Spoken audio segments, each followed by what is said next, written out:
Coach, you guys were up 7, I believe, in the fourth. And that was an opportunity to push it out there. What you feel like didn't work or happen during that stretch? Well, the turnovers just crushed us tonight. We shot 50% from the field, but they got 19 more possessions.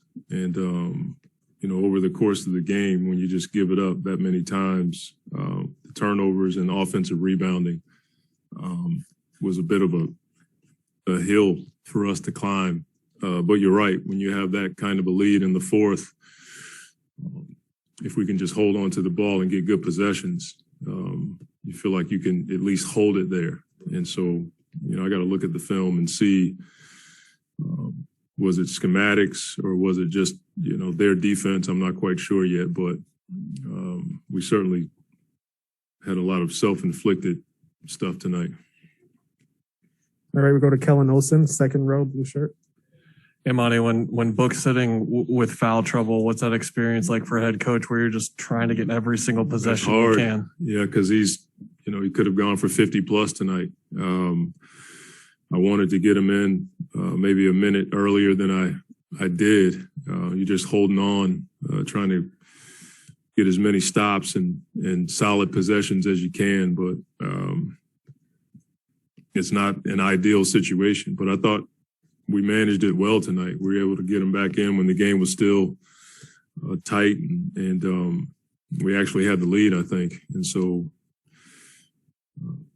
the thing that's on my mind more than anything is how many possessions we gave them tonight, especially with us shooting the ball as well as we did. Certainly didn't generate enough threes, only 23.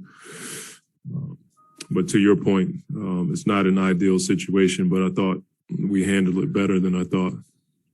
Follow up on that, a few of those turnovers were Chris and just very unlike him. Is he physically doing okay right now? As well as no, he's fine. Great players have games like that. We expect him to bounce back. He had 5, but we had 17, and they scored 24 points. You know what I mean? That was pretty much the game right there. And then you double that up with the offensive rebounding. So it wasn't just Chris. As a team tonight, we got to take better care of the ball. We'll go to Dave McMenamin, third row. Excuse me. Monty, there was a lob to Ayton that could have tied it, and Giannis made a great play on the ball. Yeah. So your perspective of what you saw there. Yeah, they do a really good job of dropping back. Like you said, he just made a great play. We've run that play a lot this year and gotten the lob or the jump shot or the three on the backside. He just made a great play. We'll go to Mark Medina, second row. Middle seat. Obviously, Devin had the game that he had, but what did you notice about his mindset, even with the fact that he was getting fouls, that he was able to still play through all that? Yeah, he was locked in. We talk about that a ton. He had a really good workout yesterday, a somewhat of a decent workout, and then this morning he looked really good in our warm-ups, shoot-arounds. But his focus to play in all 3 levels tonight on offense was really good for us. That's just his mindset. We knew he was going to bounce back from the other night. He was drawing fouls himself, and that helps us when he gets to the line. But, if we take care of the ball and cut out 5 of those turnovers, he probably ends up with 50 tonight. That's the way I look at it. But they're putting a lot of pressure on us, and we're doing the same thing with them. It's 2 good teams. We're 2-2. Like that's the deal. That's what I told our guys. We put ourselves in this position. We got home court advantage. I foresee him playing like that for the rest of the series. Okay, we go to Gina, second row on the right.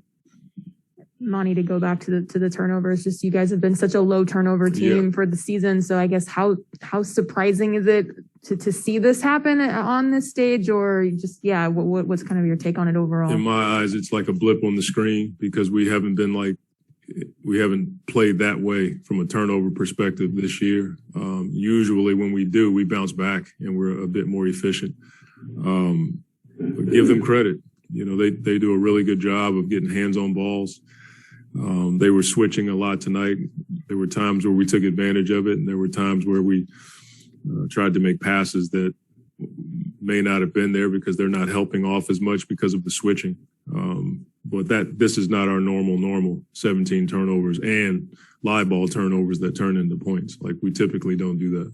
And one follow on Book too. When you say he looked particularly locked in during shoot around today, like what does that look like? I imagine, is it a look in his eye? I'd imagine it's more than just, he made a bunch of shots in a walkthrough type situation. It's the pop in the step when he's going through his shooting, and our strength coach Corey was putting him through some stuff. I watched that today, and he was moving really well. So when he's moving like that and has his pop, you expect him to get by people and pull up on a dime for his shots. He was curling, getting to the basket. When he can stop on the dime and get guys up in the air, he has his legs underneath him. It's just something I see in the shoot around when he's working out. I can tell he's got his legs. Okay, we'll take one question from Zoom. We'll go to Greg Moore with the Arizona Republic. Thanks, guys. Coach, thank you for your time. I wonder, do you attribute some of the turnover problems to a rhythm thing? You guys have longer in between games now, or is there something else going on? No, I don't think so. They had the same amount of time off. They only had 5, and we played really good half-court defense. Like I said, this is not our normal.